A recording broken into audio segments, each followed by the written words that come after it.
ആകാശവാണി.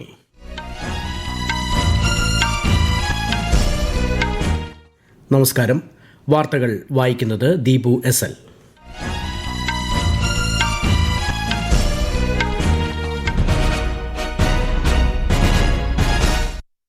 പ്രധാന വാർത്തകൾ.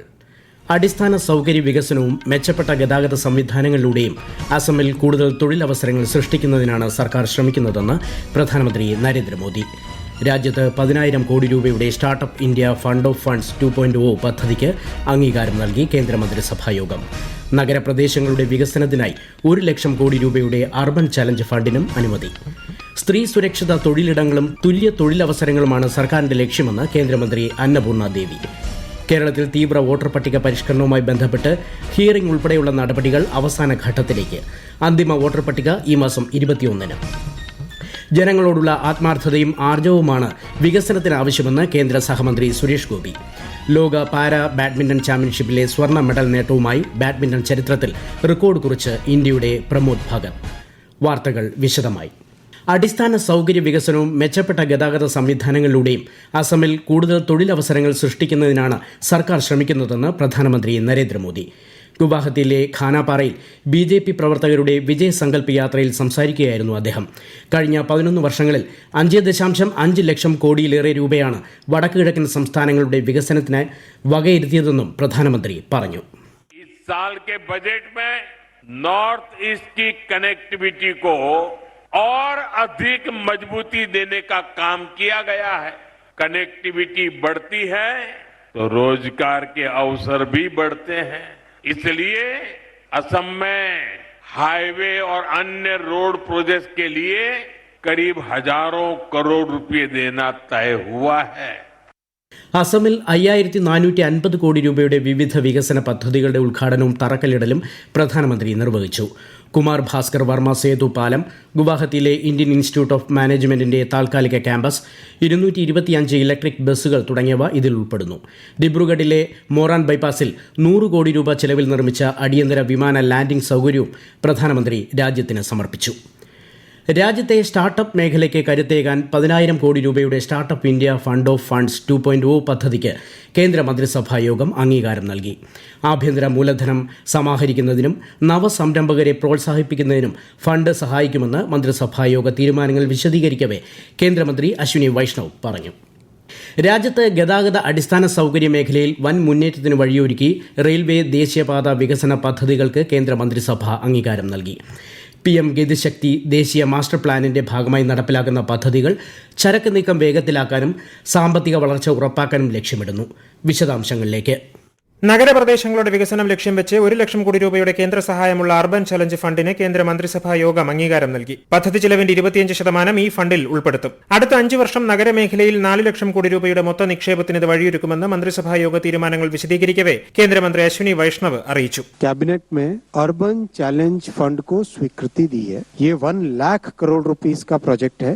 इसमें बहुत इनोवेटिव एक मेथड लगाया जाएगा. इस 1 लाख करोड़ के सरकार के इन्वेस्टमेंट से टोटल 4 लाख करोड़ रुपए का इन्वेस्टमेंट आएगा अर्बन एरियाज के लिए.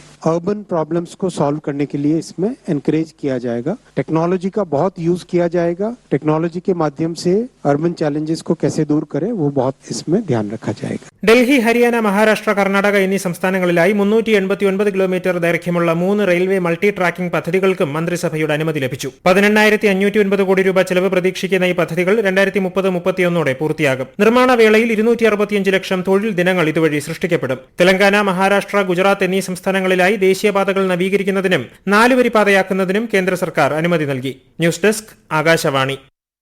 ശാസ്ത്ര സാങ്കേതിക മേഖലയിൽ സ്റ്റാർട്ടപ്പുകൾ ആരംഭിക്കാനുള്ള സാഹചര്യം ഒരുക്കുന്നതിന് സർക്കാർ മുൻഗണന നൽകിയിട്ടുണ്ടെന്ന് കേന്ദ്ര സഹമന്ത്രി ജിതേന്ദ്ര സിംഗ്. ചെന്നൈയിൽ 2 ദിവസത്തെ റൈസ് കോൺക്ലേവിൽ മുഖ്യപ്രഭാഷണം നടത്തുകയായിരുന്നു അദ്ദേഹം. 2 ലക്ഷത്തിലധികം ഇന്ത്യക്കാരുടെ നൂതന സംരംഭങ്ങൾക്ക് പേറ്റന്റ് ലഭിച്ചിട്ടുണ്ടെന്നും ശ്രീ ജിതേന്ദ്ര സിംഗ് പറഞ്ഞു. സർവകലാശാലകളുമായും വിദ്യാഭ്യാസ സ്ഥാപനങ്ങളുമായും CSIR കോൺക്ലേവിൽ ധാരണാപത്രങ്ങളിൽ ഒപ്പുവച്ചു. സ്ത്രീകളുടെ തൊഴിൽ മേഖലകൾ സുരക്ഷിതമാക്കുകയും തുല്യമായ തൊഴിലവസരങ്ങൾ നൽകുകയും ചെയ്യുക എന്നതാണ് സർക്കാരിന്റെ ലക്ഷ്യമെന്ന് കേന്ദ്രമന്ത്രി അന്നപൂർണ ദേവി.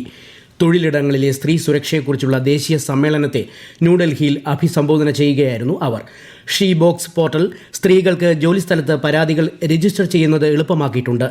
ഈ കേന്ദ്രീകൃത പോർട്ടലിൽ 1,00,000-ലധികം തൊഴിലിടങ്ങൾ രജിസ്റ്റർ ചെയ്തിട്ടുണ്ടെന്നും ശ്രീമതി അന്നപൂർണ ദേവി അറിയിച്ചു.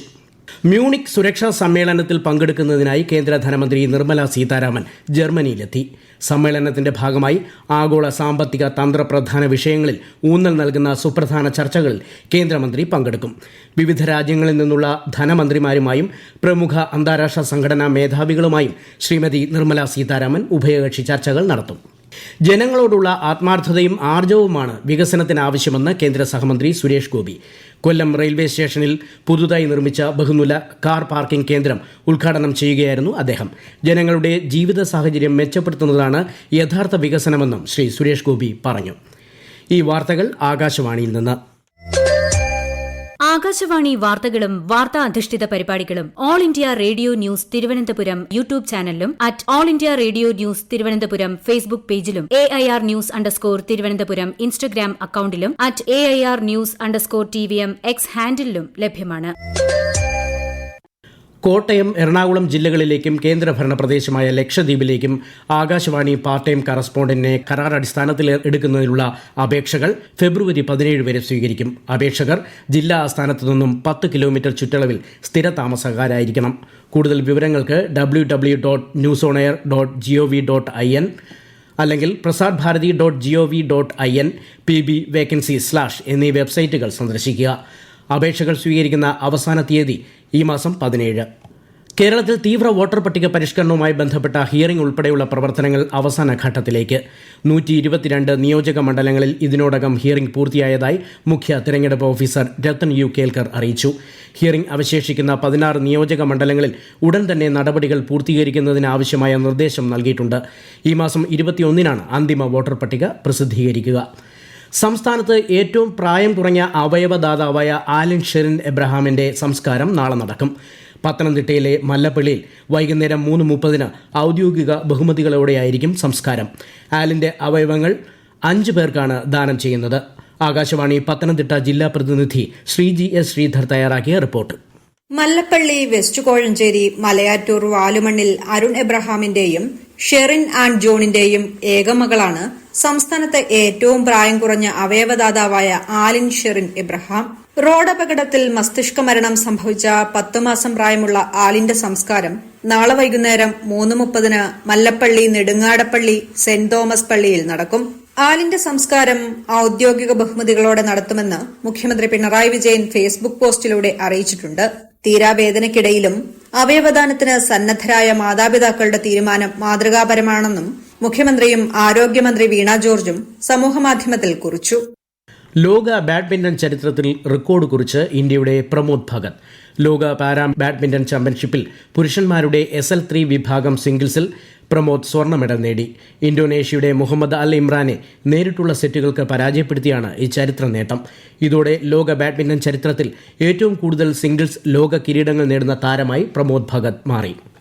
ICC പുരുഷ T20 ലോകകപ്പിൽ ന്യൂസിലാൻഡ് ദക്ഷിണാഫ്രിക്ക മത്സരം അഹമ്മദാബാദിലെ നരേന്ദ്രമോദി സ്റ്റേഡിയത്തിൽ പുരോഗമിക്കുന്നു. ടോസ് നേടിയ ദക്ഷിണാഫ്രിക്ക ഫീൽഡിംഗ് തിരഞ്ഞെടുത്തു. നേരത്തെ കൊൽക്കത്തയിൽ നടന്ന മത്സരത്തിൽ ഇംഗ്ലണ്ട് 5 വിക്കറ്റിന് സ്കോട്ട്ലൻഡിനെ പരാജയപ്പെടുത്തി. കൊളംബോയിൽ നടന്ന മറ്റൊരു മത്സരത്തിൽ അയർലൻഡ് 96 റൺസിന് ഒമാനെ പരാജയപ്പെടുത്തി. ഇന്ത്യ-പാകിസ്ഥാൻ പോരാട്ടം നാളെ രാത്രി 7-ന് കൊളംബോയിലെ പ്രേമദാസ സ്റ്റേഡിയത്തിൽ നടക്കും. ഇന്ത്യൻ സൂപ്പർ ലീഗ് 12-ാം സീസണിന് കൊൽക്കത്തയിൽ തുടക്കമായി. ഉദ്ഘാടന മത്സരത്തിൽ കേരള ബ്ലാസ്റ്റേഴ്സിനെതിരെ മോഹൻ ബഗാന് 1 ഗോൾ വിജയം. 2-ാം മത്സരത്തിൽ FC ഗോവ ഇന്റർകാശി FCയെ നേരിടും. ഗോവയിലാണ് മത്സരം. കേരളം ഉൾപ്പെടെ 6 സംസ്ഥാനങ്ങളിലെ പാവകളിയെക്കുറിച്ചുള്ള 8 സ്മാരക സ്റ്റാമ്പുകൾ തപാൽ വകുപ്പ് പുറത്തിറക്കി. രാജസ്ഥാൻ, കർണാടക, പശ്ചിമ ബംഗാൾ, ഒഡീഷ, ആന്ധ്രാപ്രദേശ് എന്നിവയാണ് മറ്റ് സംസ്ഥാനങ്ങൾ. പ്രധാന വാർത്തകൾ വീണ്ടും. അടിസ്ഥാന സൗകര്യ വികസനവും മെച്ചപ്പെട്ട ഗതാഗത സംവിധാനങ്ങളിലൂടെയും അസമിൽ കൂടുതൽ തൊഴിലവസരങ്ങൾ സൃഷ്ടിക്കുന്നതിനാണ് സർക്കാർ ശ്രമിക്കുന്നതെന്ന് പ്രധാനമന്ത്രി നരേന്ദ്രമോദി. രാജ്യത്ത് 10,000 കോടി രൂപയുടെ startup India fund of funds 2.0 പദ്ധതിക്ക് അംഗീകാരം നൽകി കേന്ദ്രമന്ത്രിസഭായോഗം. നഗരപ്രദേശങ്ങളുടെ വികസനത്തിനായി 1,00,000 കോടി രൂപയുടെ അർബൻ ചലഞ്ച് ഫണ്ടിനും അനുമതി. സ്ത്രീ സുരക്ഷിത തൊഴിലിടങ്ങളും തുല്യ തൊഴിൽ അവസരങ്ങളുമാണ് സർക്കാരിന്റെ ലക്ഷ്യമെന്ന് കേന്ദ്രമന്ത്രി അന്നപൂർണ ദേവി. കേരളത്തിൽ തീവ്ര വോട്ടർ പട്ടിക പരിഷ്കരണവുമായി ബന്ധപ്പെട്ട് ഹിയറിംഗ് ഉൾപ്പെടെയുള്ള നടപടികൾ അവസാന ഘട്ടത്തിലേക്ക്. അന്തിമ വോട്ടർ പട്ടിക ഈ മാസം 21-ന്. ജനങ്ങളോടുള്ള ആത്മാർത്ഥതയും ആർജവുമാണ് വികസനത്തിന് ആവശ്യമെന്ന് കേന്ദ്ര സഹമന്ത്രി സുരേഷ് ഗോപി. ലോക പാരാ ബാഡ്മിന്റൺ ചാമ്പ്യൻഷിപ്പിലെ സ്വർണ്ണ മെഡൽ നേട്ടവുമായി ബാഡ്മിന്റൺ ചരിത്രത്തിൽ റെക്കോർഡ് കുറിച്ച് ഇന്ത്യയുടെ പ്രമോദ് ഭഗത്. വാർത്തകൾ കഴിഞ്ഞു. അടുത്ത വാർത്താ പ്രക്ഷേപണം 8:35.